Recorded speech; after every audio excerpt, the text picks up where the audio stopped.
So welcome to everyone.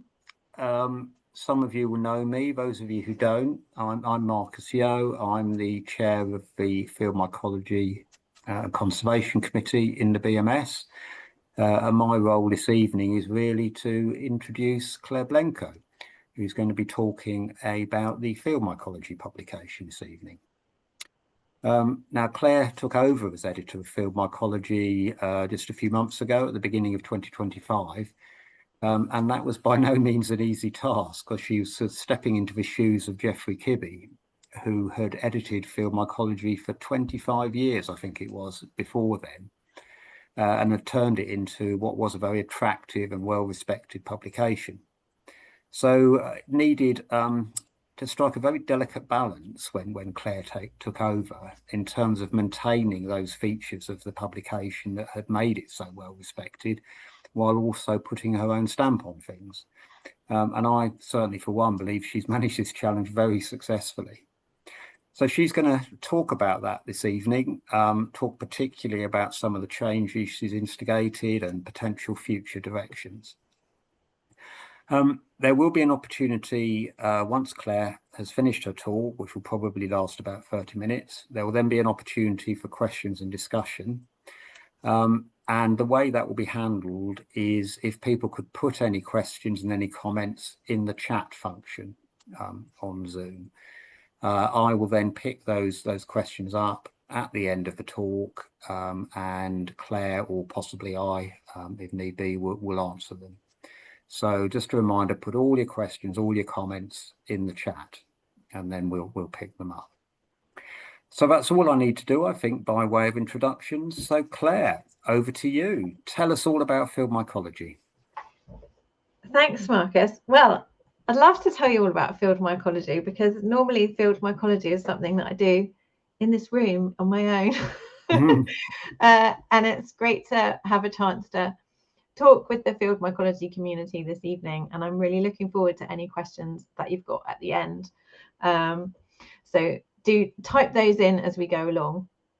So as Marcus has already introduced me, I'm Clare Blencowe, and put the editor's email address up on the opening slide there, but you can also find ways to contact me through the journal website.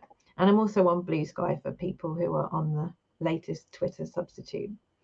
So I'm going to start off, if you will allow me to indulge myself, with introducing myself a little bit as your editor, partly because I think it's important that people have realistic expectations of what I actually know about fungi, which is a lot less than quite a lot of people that write for Field Mycology. So I do consider myself to be a field mycologist, but my background is really in studying environmental sciences, and I don't have any academic background in biology or mycology, so I can get a bit out of my depth with fungal ecology sometimes. And I really cut my teeth in field mycology and biological recording working at Sussex Biodiversity Record Centre, where I was for about 8.5 years. And I oversaw there an annual publication about wildlife in Sussex, and I was really thrilled when we managed to get this photo of Artemisi's pixidata on the cover. But really that I didn't do all the work to produce this publication myself, so it was a real eye-opener when it came to actually producing field mycology and everything that entails. And I got into field mycology through going out with the local recording groups in Sussex, so that's Sussex Fungus Group and the Westfield Fungus Recording Group, and I owe a great debt to various people in those groups who've been very patient and generous with their time in helping me get to grips with fungal diversity, which is a never-ending source of amazement to me.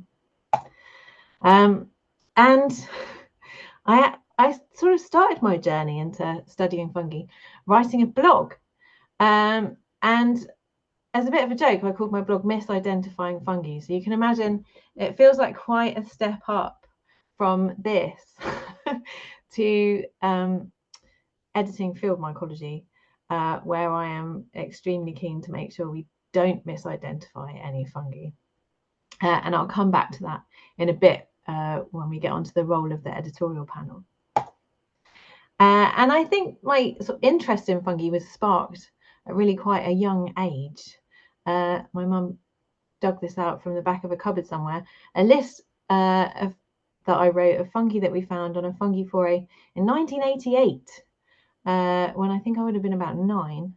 And I was quite surprised when we found this, that somebody's obviously schooling me quite carefully in how to observe fungi, because we've got a species name there, Bachelor's buttons, but we've also got me writing down information about morphological features of fungi, what colour they are, and also their associations. They're growing with pine leaf litter, and plants and smells and all sorts on that list.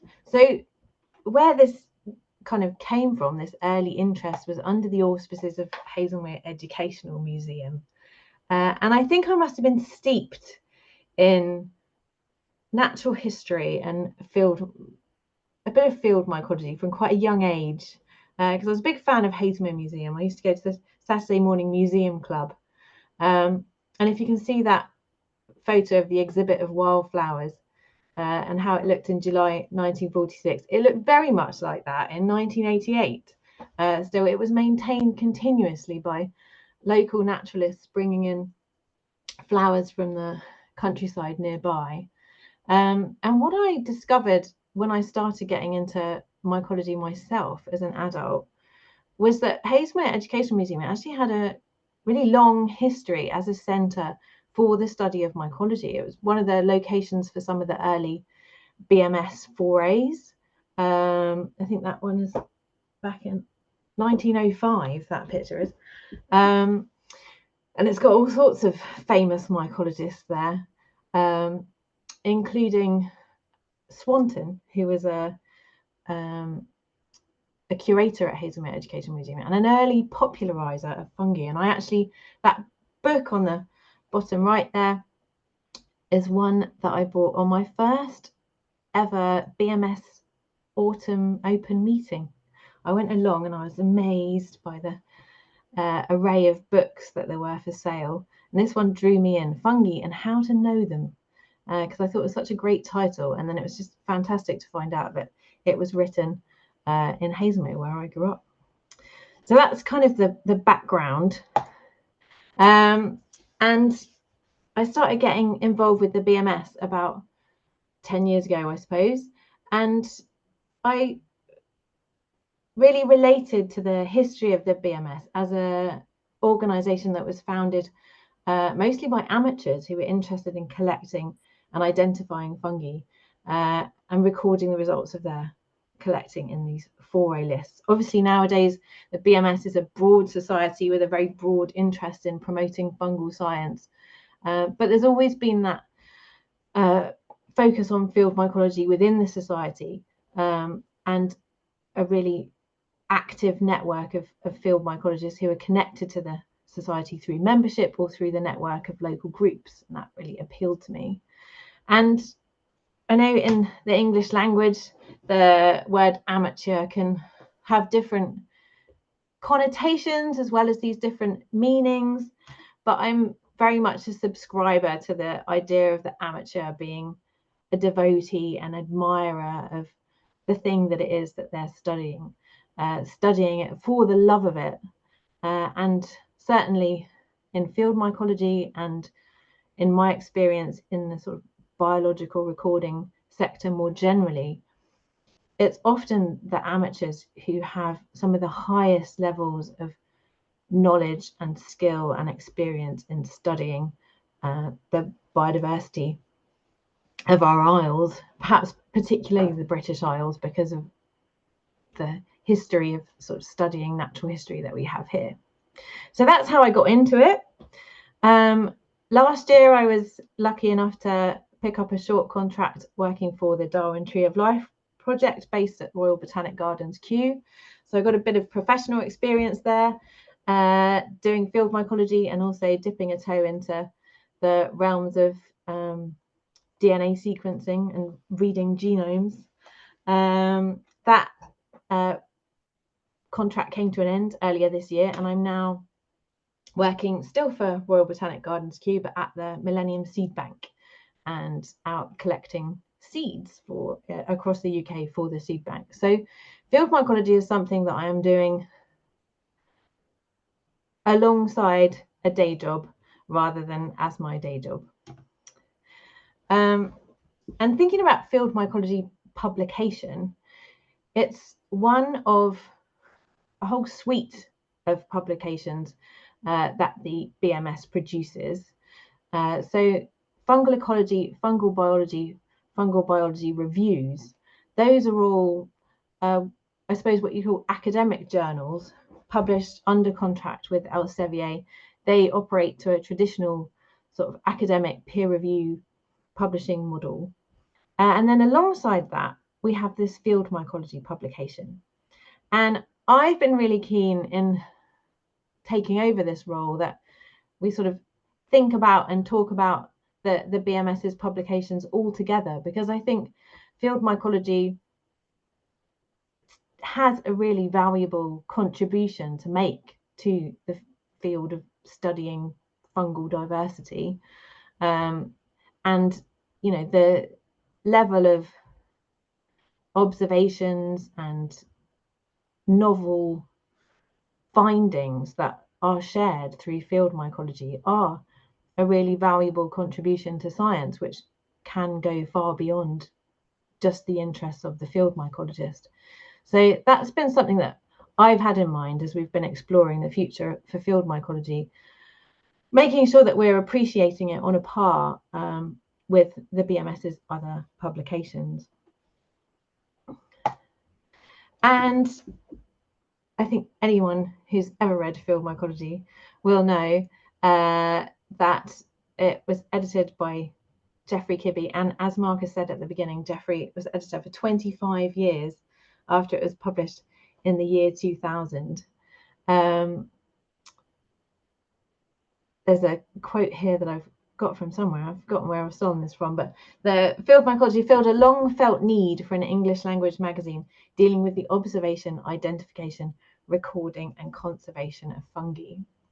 And actually this week I was talking to Alec Henrique, who will be familiar to long-term readers of Field Mycology because he wrote his notes and records column every issue. But Alec showed me a letter that was sent in shortly after Field Mycology launched back in 2000 from Terence Ingold, who was a very famous mycologist, then about 95, and he was full of praise for field mycology, and also noted what a terrific improvement it was on the previous publication, which seems to have become very unpopular in its latter years. So it's a really well-established publication. It's well loved by its readers. It's got a good standing, not just in the UK, but people are aware of it in Europe, as well as a source of really high quality articles about fungal diversity and the things that people are finding and reporting from the UK. So there's lots about field mycology that we wanted to keep and hang on to. But why did it have to change? Well, at the end of 2023, Geoffrey Kibbe said that he would like to retire, which is allowed, but came as a bit of a shock to various people involved. How will we ever replace Geoffrey Kibbe? Because Geoffrey really is amazing, and this has just become more and more apparent to me over the last 12 months as I've got involved in field mycology myself. Just what an incredible amount of work went into it, and how much of it Geoffrey was doing all himself. And I'm trying very hard to share things out a bit more, because it's a lot for one person to carry, and especially for so many years. So once we had the news from Geoffrey that he'd like to step down, we set up a working group to really investigate what is involved in producing field mycology and what would we need to do to keep it going. So there were some challenges. There was a somewhat decreasing readership for the print magazine. So I think it was down to about 260 subscribers in May 2024. And also, I think a real challenge for Geoffrey was that article submissions had dwindled somewhat. So that was putting a much greater burden on the editor of needing to fill the magazine every 3 months. You've got 38 pages that need content, and Geoffrey was doing a lot of legwork, producing content and coaxing content out of other people to go into the magazine. And also, since the BMS took Field Mycology out of the publishing contract with Elsevier at the end of 2021, which was a decision that was taken for various reasons and enabled us to make field mycology more financially accessible to the field mycology community. Taking it out of that contract with Elsevier did mean that it wasn't as easily discoverable and accessible online anymore. It was being distributed as a PDF as well as the print magazine. So that was kind of where we were after Geoffrey announced his intention to step down. And at that time, the BMS had also done a lot of work on its strategy and thinking about its priorities as a charity and as an organisation that exists to promote fungal science. So the BMS was very clear about what its priorities were and are. And you can see them here on the screen. They wanted to improve key resources and services for members and the broader mycological community. And you can imagine how field mycology fits in there, being a really valuable resource for anyone interested in field mycology. They wanted to increase outreach and raise the external profile of the BMS. So again, very relevant to thinking about how we publish field mycology and how we make it accessible externally. And they were also keen to make the society sustainable and resilient long term, which is more of an operational thing, but it did mean that people had to think quite carefully about the financial model behind field mycology as well, and how we would keep it going for the long term. So some committee meetings later, a lot of discussion, a lot of thinking about how to navigate through all of this complexity and challenges. And eventually a proposal went to BMS Council for discussion, and it was there in the upper echelons of the society that the decision was made that field mycology should be made more discoverable and accessible online by turning into an open access publication.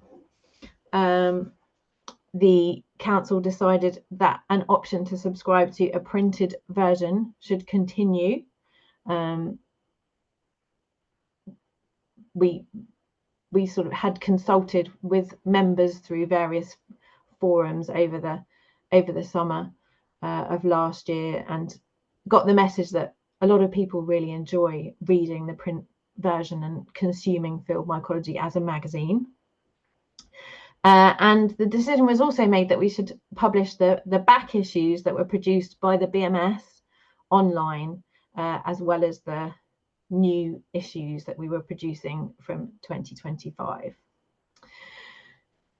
But this wasn't entirely straightforward, because the usual model for open access publishing for journals is to get the people writing the articles to pay a fee to have the article published.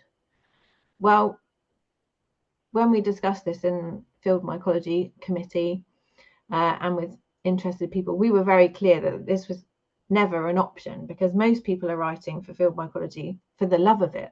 They're not getting paid to do field mycology. They don't have a research budget. They don't usually have grant funding. So we needed to find a way to produce a low-cost open access publication in-house without publication fees.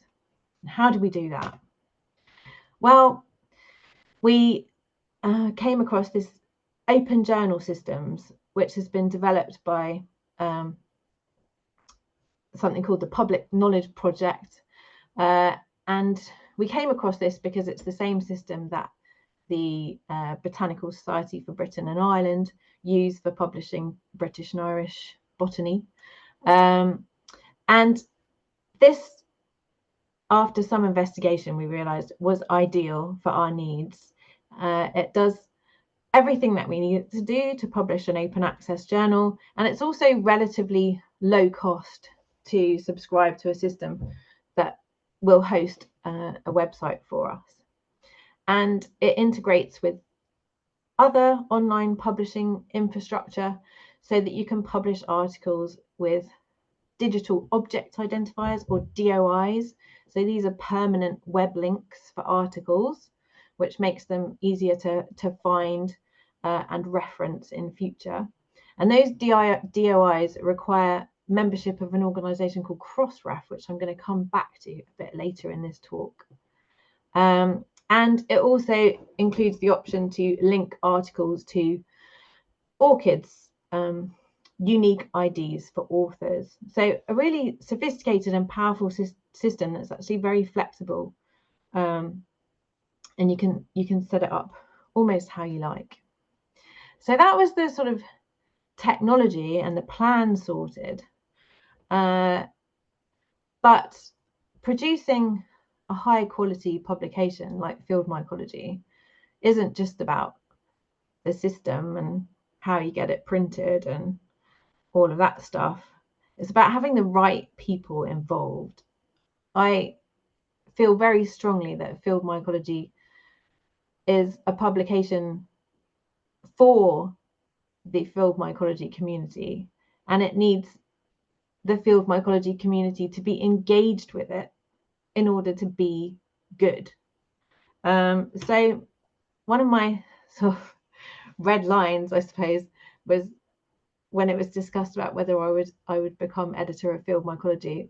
I said, well, I really need some other people involved, and not just involved, but really engaged, to keep me on the straight and narrow and make sure that the standards of Field Mycology don't drop, and that I can't be allowed to just publish nonsense in Field Mycology. So I was really happy when Martin Ainsworth and Alec Henrique were both willing to continue with roles on the editorial team, because they've been involved with Field Mycology for many years, and they've got such a good sense of what people are interested in and what stories we want to tell from the Field Mycology community. And I was also really pleased to bring in some other perspectives from within the Field Mycology community. And I should note here that when I was putting these slides together, I thought Marcus wasn't going to send me a photo of himself to put in this presentation. So I had a lovely 10 minutes scrolling through his micrographs on FRDBI, and thought I'd put in this tetraploa to stand in for him. But actually, Marcus did send me a photo to put in the presentation. So there he is. And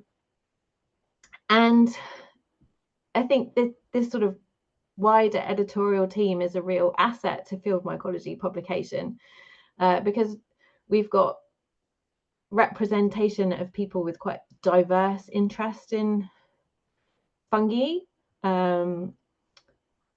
Marcus in particular is very interested in things like hyphomycetes and ascos, which haven't always had so much airtime in Field Mycology.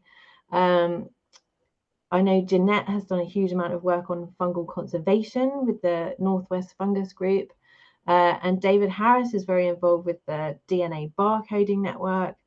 And we also have representation here from across England, Wales, and Scotland. So I feel like this is a really good team to link us into the broader field mycology community and bring a good range of perspectives to the process of reviewing and commissioning articles for field mycology.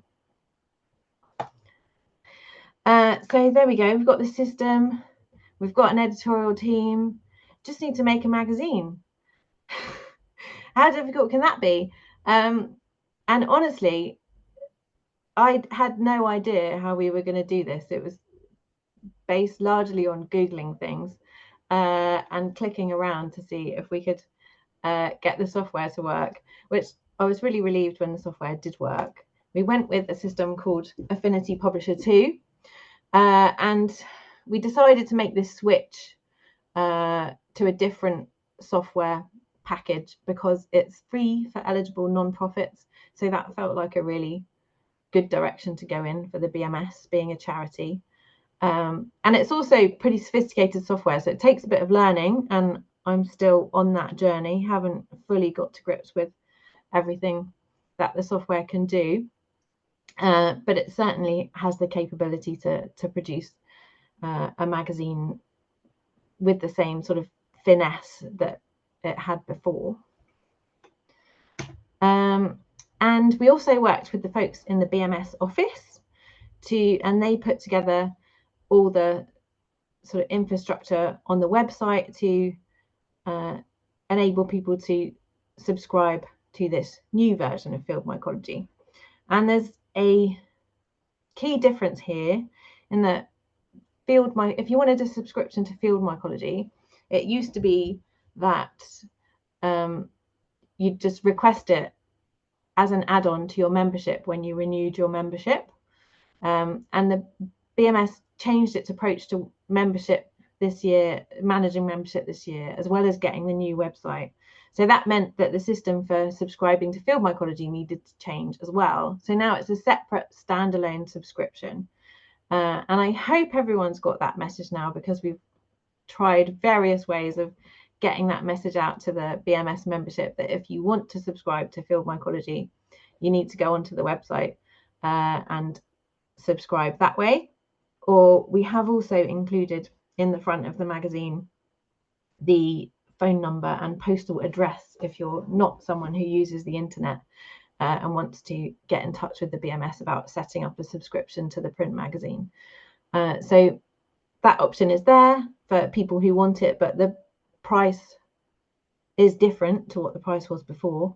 I think it was £12 per annum before, and when we reviewed the costs of producing the magazine and getting it mailed out, we realized that just the cost recovery for producing that print magazine came out at about £25 per annum. So that's what members will be paying now if they want a print magazine.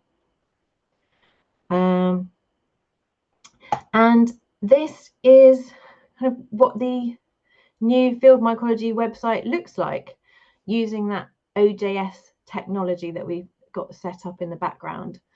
So the whole system kind of works in quite a database driven way. So we put all the articles and text and everything into a system in the background, and then the OJS system produces this website for us.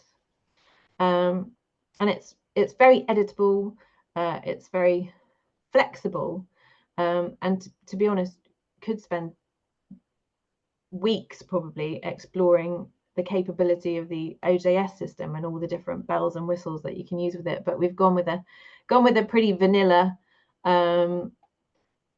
just getting the publication out there to start off with.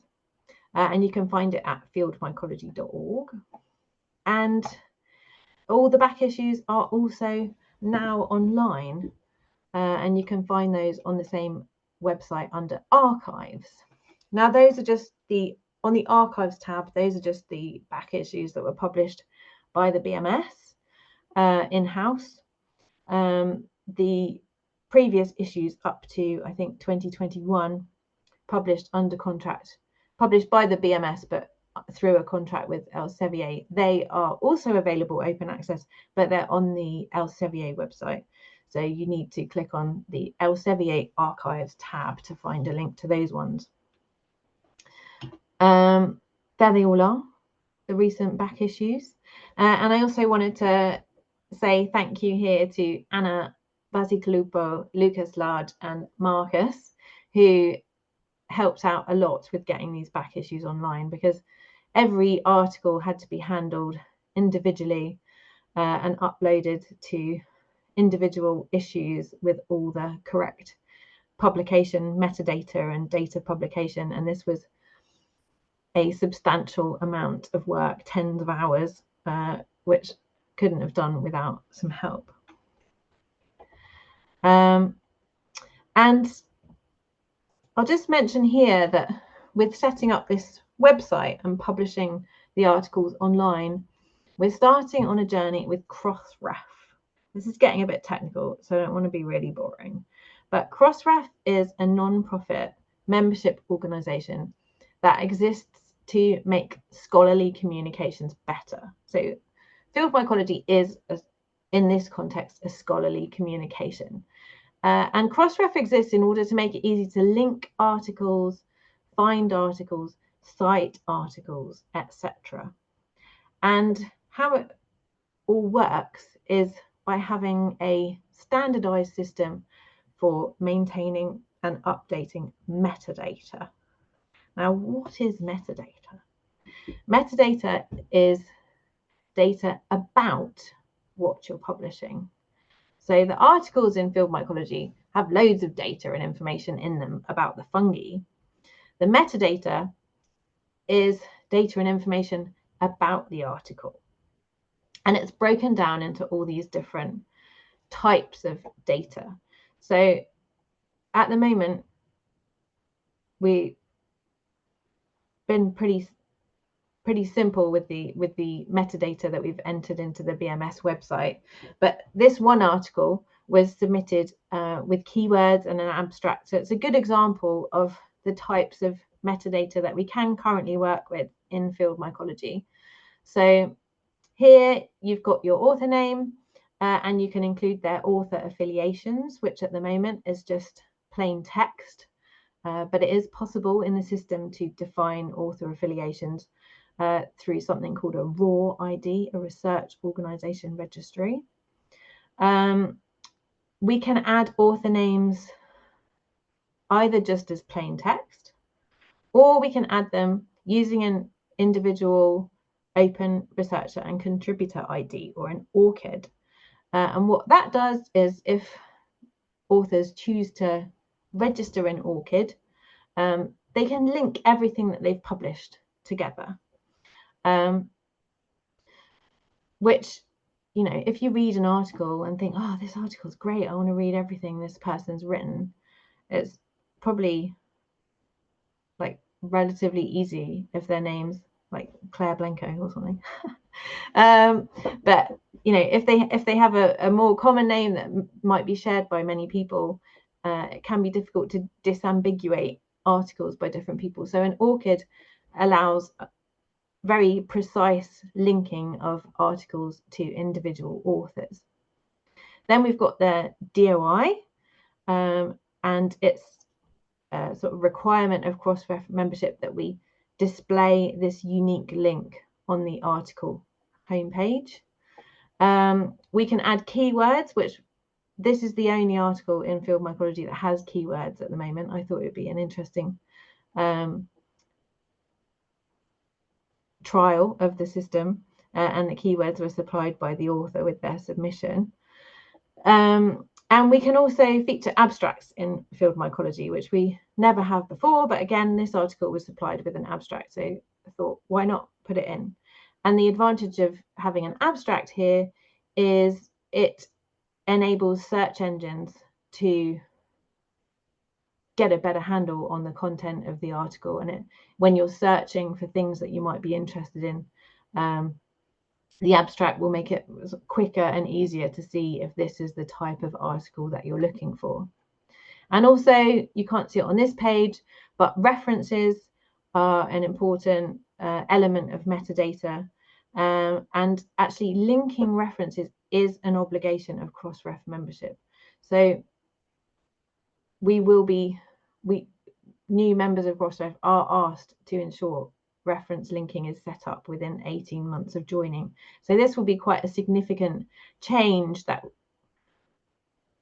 the editorial panel will need to oversee over the next sort of year or so, to think about how do we do this. We're going to need to potentially change the format for references in field mycology, and maybe change the way in which we capture reference information from authors. But we've got some time to think about it and come up with an approach that's going to work with the authors. We don't want to bamboozle people with really onerous requirements for submitting articles to field mycology. This is just background stuff which might be interesting to some people, but if it's not interesting to you, you can just wipe it from your brain. But the idea behind including richer metadata with your articles is that it makes that content more useful, because it helps people find it. And by being a member of Crossref, you can access these participation reports for your organization as an organization that's publishing on Crossref. And this is what the BMS's one looks like at the moment. Interestingly, I queried this. Why does it say that 51% of our articles have abstracts? And Crossref said, well, that must be because 50% of your articles have abstracts. And I said, no, they don't. I uploaded nearly all of them myself. I know definitely they don't have abstracts. So Crossref looked into that for us, which was very nice of them. And they discovered that somehow through the import process, we have imported spaces into about 50% of our abstracts. So the computer thinks that our articles have abstracts, but they in fact just have a blank space. So this is something that we could fix if we had oodles of spare time on our hands, but I don't think we do at the moment. We are doing well on having the URLs, and you can see that we've got 2% of articles are published with ORCID IDs, and that is real because we have started offering the option for people to publish their article with their ORCID ID attached if they want to. So where are we going next with all this stuff? A major focus at the moment with the editorial team is developing some guidance for authors. We're taking some time over this because we want to test it out with people and make sure that we're getting the tone right with encouraging the field mycology community to write for field mycology and supporting them with writing articles in a way that are easy for us as the editorial team to work with and give them feedback on. We don't want to make it too onerous, and we don't want to sort of burden people with every tiny little detail about how things should be formatted, that if we can potentially sort that out for people later on. So something will be forthcoming about this, possibly probably not with the next issue, but maybe with issue 4 this year. And then I've sort of put in grey because I don't quite know if we'll get there or when we'll get there, but the Open Journal Systems website platform does allow for online submissions. So at the moment, I receive, if someone wants to write an article for Field Mycology, they send it to me as an email attachment, and I work with it that way, which works, but it does mean that you get things in quite a variety of formats and with not necessarily all of the information that you'd ideally like about the article, like all of the author's affiliations or things like that. So potentially we might explore trialing the online submissions route, but again, only if it's going to work for the field mycology community and we don't want to scare people off. And I've also been quite keen to think about how the review process works for articles, because much more so than Jeffrey Kibbe, I am extremely reliant on the editorial team to have a role in the review of articles and make sure that we're maintaining standards in terms of accuracy and correctness of how things are reported. So those are things that we can explore, and be really interested in people's thoughts on that when we get to the questions. So main message from today is I really hope you all read Field Mycology.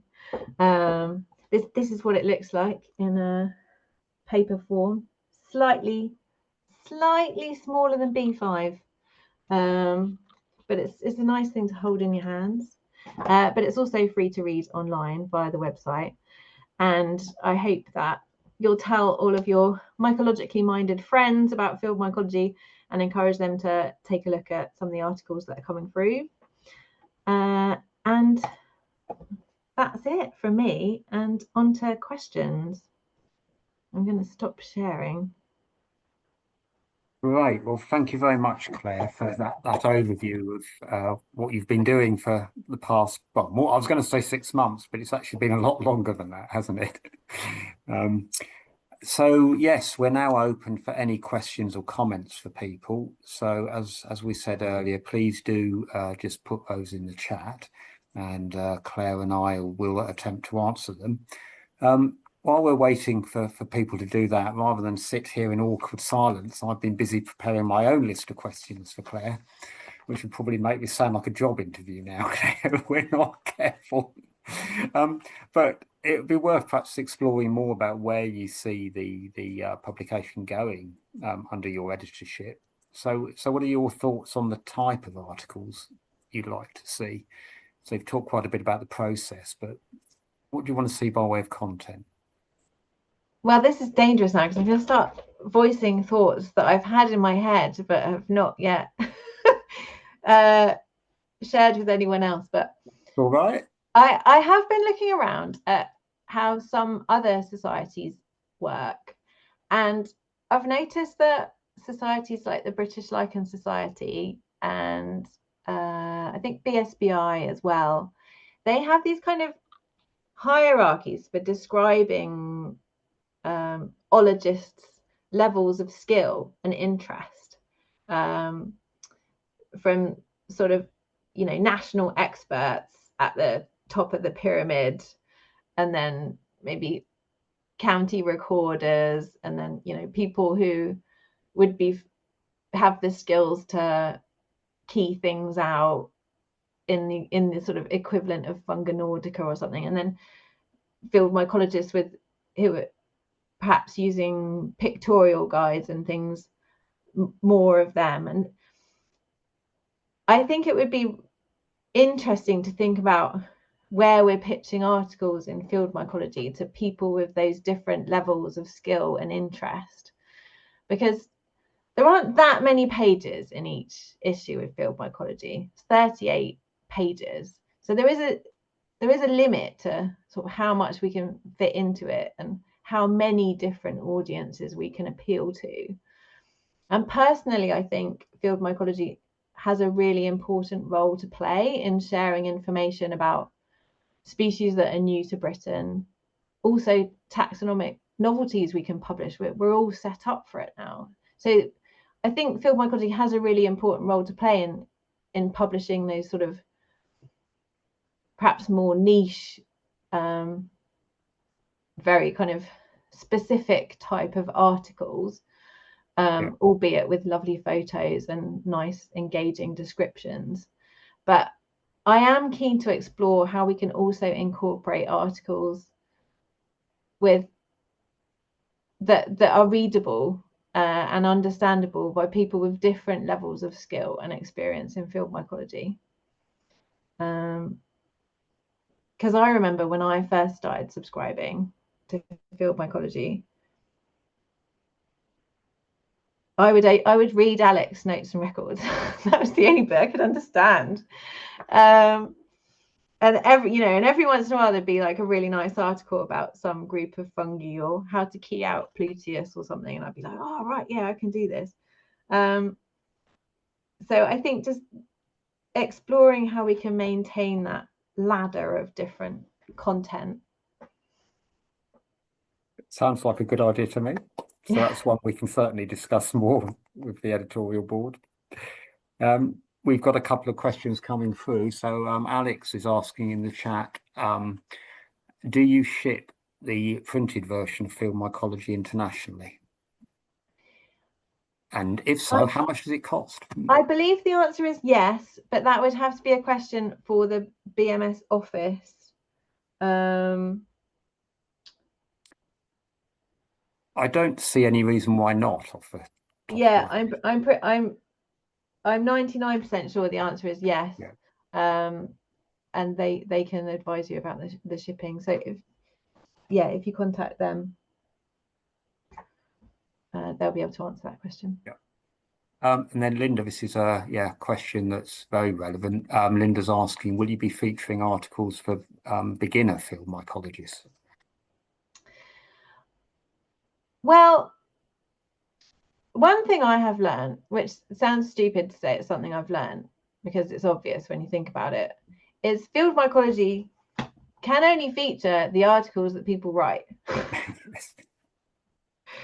And I'm very keen that the field mycology community writes all the articles for field mycology, and I just do the editing.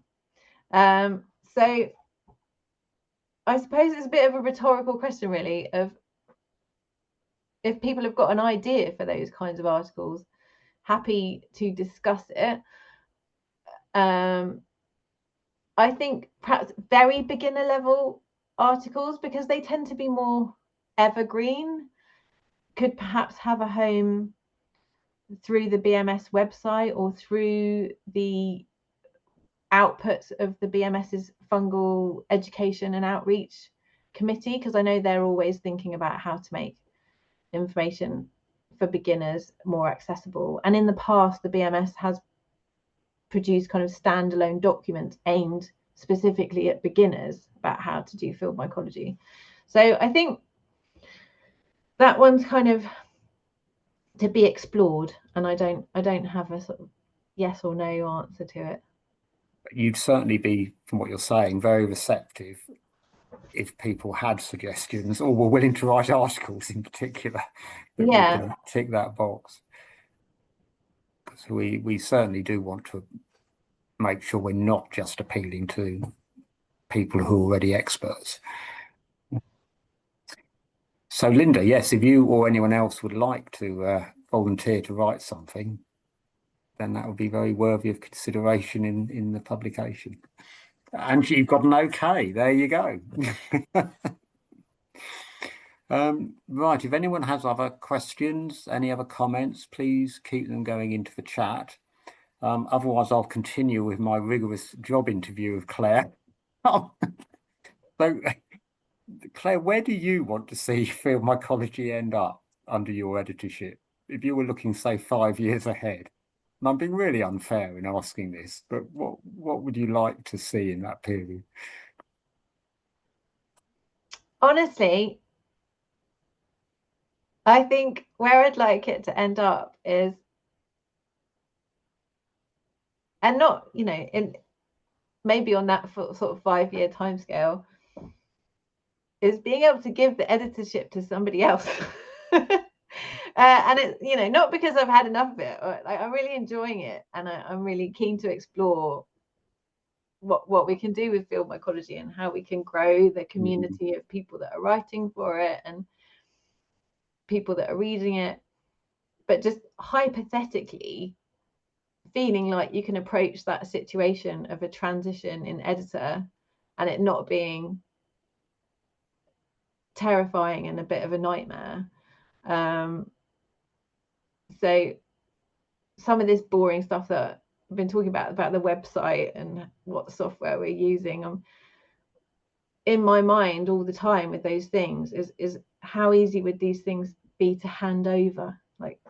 And I think things like having guidance, having standards for articles, having a clear role for the editorial team makes it clearer potentially in future about how these things work, and if there needed to be a transition in editorship, how that would go. And interestingly, the BSBI they set up their British and Irish Botany, and I think they had a transition in editorship after about 5 years, which I think seemed, well, from my completely uninvolved perspective, looked like it went very smoothly.